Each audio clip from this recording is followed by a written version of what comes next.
June 19, 1944. Chidori Airfield, Iwo Jima. Lieutenant General Tadamichi Kuribayashi stepped off the transport plane onto the volcanic ash runway immediately, enveloped by oppressive heat. At 52 years old, this career officer carried orders personally signed by Prime Minister Hideki Tojo, this 8-square-mile volcanic island to the last man. As Kuribayashi surveyed the barren landscape stretching before him, with Mount Suribachi looming to the south and black sand covering everything, he understood with absolute clarity what this assignment meant. According to his wife Yoshi, he had told her upon receiving the orders that it was unlikely even his ashes would return. From Iwo Jima, the island of Iwo Jima, located approximately 750 miles south of Tokyo, stood at a critical strategic position between newly captured American bases in the Marana Islands and the Japanese homeland. Its 3 airfields provided Japanese fighter aircraft with the ability to intercept American B-29 Superfortress bombers flying north to raid Japan's cities. If the Americans captured Iwo Jima, they would eliminate this early warning capability, gain emergency landing fields for damaged bombers, and establish bases for P-51 Mustang fighters to escort bombing missions all the way to Tokyo. What neither Kuribayashi nor the approximately 21,000 soldiers who would eventually garrison this island knew was that they were about to fight what would become the bloodiest battle in United States Marine Corps history. A 36-day struggle demonstrating both the futility of Japan's defensive strategy and the extraordinary courage of men ordered to die for an already lost cause. The assignment to command Iwo Jima represented both honor and death sentence. On June 8, 1944, Kuribayashi had been granted the rare privilege of a personal audience with Emperor Hirohito on the eve of his departure. Yet historians, like Kumio Kakahashi, have suggested that Kuribayashi may have been deliberately selected for what military leadership knew would be a suicide mission. The general had made powerful enemies within ultraist circles, dominating Japanese military policy. As deputy military attaché in the United States from 1928 to 1930, Kuribayashi had traveled extensively across America, studied at Harvard University, and observed American industrial capacity firsthand. He had written to his wife, "The United States is the last country in the world Japan should fight. Its industrial potential is huge and fabulous, and the people are energetic and versatile." Such realism in an era when Japanese military doctrine emphasized spiritual power over material resources had marked Kuribayashi as defeatist in the eyes of hardline officers.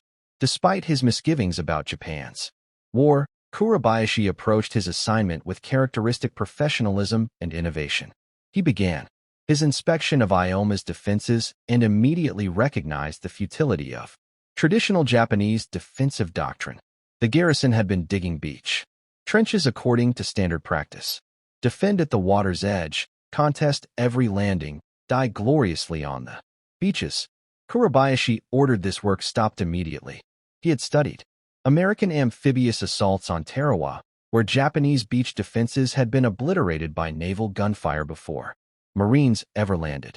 He had analyzed the disaster at Saipan, where feudal Bansai charges had wasted thousands of Japanese lives without significantly delaying American victory. Iwo Jima would be different. Kuribayashi would implement a revolutionary strategy, defense in depth, based on fortified positions deep underground designed to survive the heaviest bombardment and inflict maximum casualties over an extended period. Rather than contesting the beaches, Kuribayashi would allow the Americans to land, draw them inland, then destroy them from prepared positions that naval gunfire and aerial bombardment could not reach. He ordered his engineers to begin construction of an elaborate underground fortress system utilizing the island's natural caves and volcanic rock. 25% of the entire garrison was detailed to excavation work, a massive allocation of manpower that drew immediate criticism from subordinate officers who believed men should be training for combat rather than digging tunnels. According to his former chief of staff, the general often emphasized, "America's productive powers are beyond our imagination. Japan has started a war with a formidable enemy, and we must brace ourselves accordingly." The engineering project that unfolded over the following months represented one of the most sophisticated defensive fortification efforts of the Pacific War. Mining engineers were dispatched from Japan to design the underground network, creating blueprints for tunnels at varying levels to ensure proper ventilation and minimize the effects of explosions near entrances. By February 1945, Japanese engineers had excavated approximately 18 kilometers of tunnel, connecting defensive positions across the entire island. Soldiers assigned to tunnel duty worked in temperatures ranging from 30 to 50 degrees Celsius as volcanic rock radiated intense heat that turned underground passages into suffocating ovens. Men collapsed regularly from heat exhaustion. Fresh water remained critically scarce, with supplies limited to what could be brought by submarine or surface vessels. Running the gauntlet of American submarines. The northern slope of Mount Suribachi alone harbored several thousand yards of tunnels. The main command bunker located in the northern highlands near the village of Ka sat 20 m underground and consisted of multiple chambers connected by 150 m of passageways where Kuribayashi established his war room. The garrison defending Ioma represented a cross-section of Japan's military at this late stage of the war. The core fighting force consisted of the 109th Division, approximately 13,000 Army personnel organized into two independent mixed brigades. The 2nd Independent Mixed Brigade under Major General Kato Osuga numbered approximately 5,000 men, while the 145th Infantry Regiment, commanded by Colonel Masao Ikeda, contributed 2,700 soldiers. Naval forces totaled approximately 7,500 men from the 27th Air Flotilla under Rear Admiral Toshinosuke Ikamaru. Unlike veteran formations that had fought in China or early Pacific campaigns, many defenders were recent conscripts with minimal training. Some were middle-aged reservists called up as Japan scraped the bottom of its manpower reserves. Others were support troops and administrative personnel pressed into combat roles as the Empire's strategic situation deteriorated. Among the most notable officers was Colonel Baron Takechi Nishi, commander of the 26th Tank Regiment. Born into nobility on July 12, 1902, Nishi had won a gold medal in shoge jumping at the 1932 Los Angeles Olympics, becoming a celebrity in Hollywood circles and befriending stars like Charlie Chaplin, Douglas Fairbanks, and Mary Pickford. His widow later recalled that he had been despondent after Pearl Harbor, knowing that war with America was strategic madness, but feeling bound by duty. On July 18, 1944, while sailing from Busan, Korea, to Uoma, the transport ship carrying Nishi's regiment was torpedoed by American submarine USS Kobia. All 28 of the regiment's tanks sank to the bottom of the Pacific. Nishi returned to Tokyo to requisition replacements, managing to secure 22 tanks. During this brief visit home, he made a final trip to visit his beloved horse, Uranus, who had carried him to Olympic glory. Through late 1944, defensive preparations intensified despite constant harassment from American aircraft and submarines. The defenders discovered that Uoima's black volcanic ash, when mixed with cement, created superior concrete. Pillboxes were constructed with reinforced concrete walls 4 feet thick, capable of withstanding direct hits from naval shells. The Japanese installed approximately 300 anti-aircraft guns, 33 naval guns ranging from 4.7 to 6 in, 438 artillery pieces, 69 anti-tank guns, and Nishi's 22 tanks, which were dug into fixed positions and buried up to their turrets to serve as fortified artillery emplacements. Gasoline-powered generators allowed radios and lighting to operate underground. Hundreds of hidden artillery and mortar positions were placed across the island. The Japanese defensive preparations transformed every part of Iwo into a potential killing zone, subject to defensive fire from multiple concealed positions. Kuribayashi's defensive philosophy broke fundamentally with Japanese military tradition. He explicitly forbade banzai charges.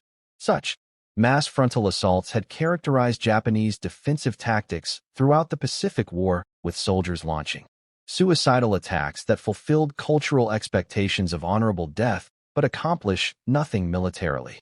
Kuribayashi argued that charging into American guns was suicide without purpose. Instead, every Japanese soldier on Iwo received orders to kill at least 10 Americans before dying.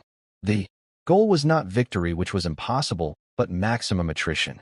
This strategy created deep divisions within the officer corps. Vice Admiral Sadaiki Matsunaga openly clashed with Kuribayashi over defensive plans. Wanting to establish strong positions along beaches and contest the American landing directly, Kuribayashi relieved Matsunaga of command, replacing him with Rear Admiral Ikamura, who proved more willing to coordinate with Army defensive plans. By December 1944, Kuribayashi established February 11, 1945 as target date for completion of defensive preparations. Despite harassment from American submarines and aircraft, additional personnel continued arriving through January. The final garrison totaled between 21,000 and 23,000 men. However, supply levels remained woefully inadequate. The defenders had ammunition for only 60% of what military doctrine considered necessary for a single division-level engagement. Food supplies were calculated to last 4 months at most. Fresh water remained critically scarce. Approximately 1,500 Japanese troops had been lost when their transport ships were sunk by American submarines en route to the island. Life on Iwo before the invasion was characterized by constant work, insufficient supplies, and growing tension. Soldiers lived in caves and tunnels, sleeping on volcanic rock, breathing sulfur-tainted air. The island earned its name from volcanic gases that permeated everything. There were no trees, no vegetation beyond scrub grass. The heat was relentless. Men developed heat rash, dysentery, and various tropical diseases. Medical supplies were limited. Poor nutrition and unsanitary conditions took a terrible toll, with many soldiers dying of disease before American forces arrived. Yet, Kuribayashi insisted on sharing the hardships of his men, refusing special privileges. According to former subordinates, General Kuribayashi regularly visited wounded enlisted men in the hospital. Behavior virtually unheard of for an officer of the general staff. When water rations were reduced, Kuribayashi accepted the same limited allocation as the lowest-ranking private. Kuribayashi's letters home during this period revealed a thoughtful man who loved his family, worried about their future, and accepted his own death as necessary sacrifice. To his wife Yoshi, he wrote in November 1944, "You must not expect my survival. The enemy may land on this island soon. Once they do, we must follow the fate of those on Atu and Saipan. Our officers and men know about death very well. I am sorry to end my life here fighting the United States of America, but I want to defend this island as long as possible and to delay the enemy air raids on Tokyo. Watch out for your health and live long. The future of our children will not be easy either. Please take care of them after my death." These words demonstrated that Kuribayashi harbored no illusions about his fate or the battle's outcome. Beginning June 15, 1944, American B-24 and B-25 bombers raided the island for 74 consecutive days, the longest pre-invasion bombardment of the Pacific War. These attacks cratered airfields and destroyed surface structures, but had limited effectiveness against underground fortifications. American intelligence assessments severely underestimated both defensive preparations and garrison strength. Reconnaissance photographs showed cratered airfields and destroyed buildings, leading planners to conclude that months of bombing had significantly degraded Japanese capabilities. Intelligence estimates suggested the garrison numbered perhaps 13,000 to 15,000 troops, while below actual strength. More critically, aerial photographs could not penetrate underground to reveal the extensive tunnel network. February 16, 1945 marked the beginning of the final assault phase. The pre-invasion naval bombardment began with battleships, cruisers, and destroyers unleashing devastating firepower. Major General Harry Schmidt of the Marine Corps had requested 10 days of heavy bombardment, but received only 3 days, impaired by weather conditions. The Japanese defenders took shelter in their tunnels, waiting out the storm of steel. On February 17, 12 LCI gunboats moved close to shore to support underwater demolition teams. the Japanese emerged from positions and opened fire with everything available. The gunboats were devastated with LCI, 449 sunk and several others severely damaged, suffering 170 casualties total. But the sacrifice revealed many hidden Japanese positions, allowing battleships Tennessee and Idaho to move within 2,500 yards of shore on February 18th to pulverize specific targets with devastating accuracy. Inside the tunnels, the experience of bombardment tested defenders' endurance and sanity. The mountain itself seemed to shake with each impact. Dust and debris fell constantly from tunnel ceilings. Men prayed, sat in silence, or wrote final letters to families they knew they would never see again. The Americans fired approximately 22,000 shells at Iwo Jima during the pre-invasion bombardment, each one a reminder of industrial might array against them. Yet, Kuribayashi's defensive strategy proved sound. Underground positions survived, largely intact. At 0859 on February 19, 1945, the first wave of Marines from the 4th and 5th Marine Divisions hit the beaches. The amphibious tractors seemed endless, wave after wave approaching shore. Offshore, the support fleet stretched to the horizon. Hundreds of ships representing an assembly of naval power beyond anything they defenders had ever witnessed. Landing craft struggled through heavy surf and steep beaches. Marines jumped from tractors and immediately sank ankle-deep into loose volcanic sand, struggling to move inland. The volcanic ash was soft and loose, causing vehicles to flounder, unable to gain traction. Kuribayashi's orders were explicit. Let them land. Let them pack the beaches. Then open fire. With everything. For nearly 30 minutes, Marines advanced with surprisingly light resistance. Then Kuribayashi gave the order. Every artillery piece, every mortar, every machine gun position opened fire simultaneously. The beaches became a killing zone. Marines dove for cover that did not exist. Japanese artillery pre-registered. On every sector of the beach fired with devastating accuracy. Machine gun fire swept approaches to the terrace, marking the edge of the beach. By day's end, approximately 30,000 Marines had landed, establishing a beachhead that stretched the width of the southern end of the island. They had cut Mount Suribachi off from the rest of the island's defenses, but the cost had been tremendous. Over 500 Marines killed and more than 1,800 wounded on the first day alone.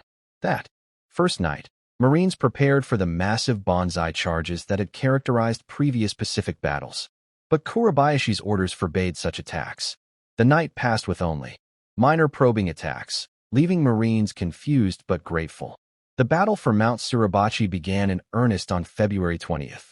The 28th Marine Regiment started the slow, brutal process of reducing Japanese defenses.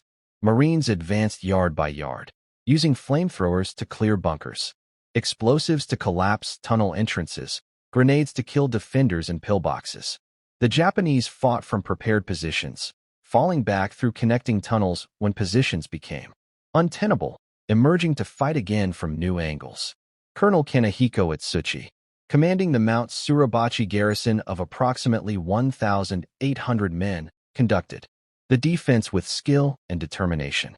By February 23rd, after 3 days of continuous fighting, a Marine patrol reached Suribachi's summit. They raised a small American flag at 10:20 hours, triggering cheers from Marines across the beachhead. Later that day, a second patrol brought a larger flag to replace the first. Associated Press photographer Joe Rosenthal captured this second flag raising in what would become one of the most iconic images of World War II. But for Japanese defenders, remaining in tunnels beneath the mountain, the flag meant battle would continue underground. Isolated groups of soldiers would continue fighting in the Suribachi tunnel complex for weeks after the mountain's surface had been declared secured. The main Japanese defensive positions lay in the northern part of the island where Kuribayashi had concentrated his strength in terrain favoring the defender. The northern highlands consisted of broken ground, ravines, rocky ridges, and countless caves transformed into an engineered killing zone of the island's defenses, but the cost had been tremendous. Over 500 Marines killed and more than 1,800 800 wounded on the first day alone. That first night, Marines prepared for the massive bonsai charges that had characterized previous Pacific battles. But Kuribayashi's orders forbade such attacks. The night passed with only minor probing attacks, leaving Marines confused but grateful. The battle for Mount Suribachi began in earnest on February 20th. The 28th Marine Regiment started the slow, brutal process of reducing Japanese defenses. Marines advanced yard by yard, using flamethrowers to clear bunkers, explosives to collapse tunnel entrances, grenades to kill defenders and pillboxes. The Japanese fought from prepared positions, falling back through connecting tunnels when positions became untenable, emerging to fight again from new angles. Colonel Kanehiko Atsuchi, commanding the Mount Suribachi garrison of approximately 1,800 men, conducted the defense with skill and determination. By February 23rd, after 3 days of continuous fighting, a Marine patrol reached Suribachi's summit. They raised a small American flag at 10:20 hours, triggering cheers from Marines across the beachhead. Later that day, a second patrol brought a larger flag to replace the first. Associated Press photographer Joe Rosenthal captured this second flag raising in what would become one of the most iconic images of World War II. But for Japanese defenders, remaining in tunnels beneath the mountain, the flag meant battle would continue underground. Isolated groups of soldiers would continue fighting in the Suribachi tunnel complex for weeks after the mountain's surface had been declared secured. The main Japanese defensive positions lay in the northern part of the island where Kuribayashi had concentrated his strength in terrain favoring the defender. The northern highlands consisted of broken ground, ravines, rocky ridges, and countless caves transformed into an engineered killing zone with mutually supporting defensive positions. The Marines gave the northern strong points names reflecting the horror of fighting there. The Meat Grinder, Turkey Knob, Hill 382, Amphitheater, Bloody Gorge.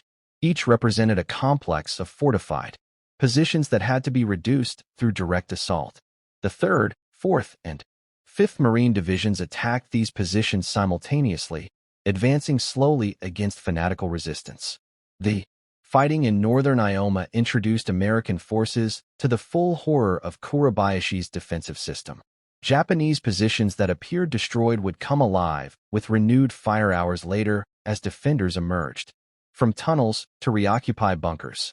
Marines developed specialized tactics for tunnel warfare, using flamethrowers to clear connected chambers and explosives to collapse tunnel sections. Flamethrower teams became essential despite suffering casualty rates approaching 92%. Marine tank battalions found their M4A3 R3 flame tanks in constant demand. By battle's end, the 5th Marine Division's flame tanks were expending between 5,000 and 10,000 gallons of napalm daily. As February turned to March, the Japanese defensive position became increasingly desperate. Casualties mounted daily. Food supplies dwindled to starvation rations. Water became so scarce that men suffered from severe dehydration even while fighting. Medical supplies ran out entirely, leaving wounded to suffer without even basic pain relief. Ammunition stocks approached exhaustion for some calibers.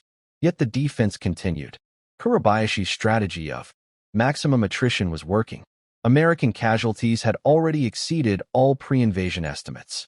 The 5-day battle had stretched into its 3rd week with no end in sight. Baron Nishi's tank regiment with tanks destroyed or immobilized fought as infantry from prepared positions in the northern highlands. American forces knew Nishi was on the island. Intelligence officers broadcast appeals for him to surrender, pointing out that the world would regret losing such a celebrated figure. Nishi never responded. He remained with his men, sharing their hardships, maintaining discipline and morale even as the situation became hopeless. On approximately March 22, 1945, Nishi was killed in action. The exact circumstances remain unknown. His body was never identified.